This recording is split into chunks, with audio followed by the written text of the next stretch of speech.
সংসদ সদস্যরা যদি ভীত সন্ত্রস্ত হয়ে রোগাক্রান্ত হয়ে যান তাহলে আর এই সংসদ চালাবো কেমন করে? মাননীয় স্পিকার, আমাদের মাননীয় মন্ত্রী বললেন রোগীকে ভয় দেখাতে হয় না, সাহস দিতে হয়।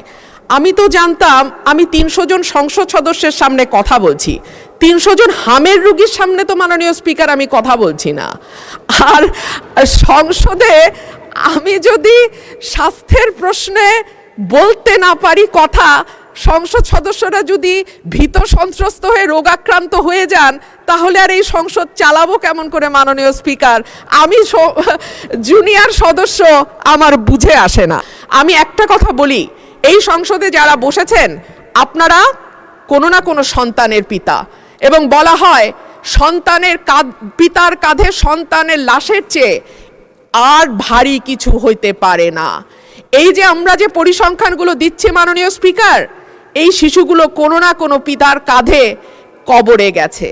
সুতরাং এটাকে কেবল পরিসংখ্যান হিসেবে না দেখে একটা মায়ের কান্না, একটা পিতার আর্তনাদ, একটা পরিবারের ধস এবং চিরজীবনের জন্য একটা পরিবারে যে শোক নেমে আসে সেটার দিকে আমরা একটু তাকাই।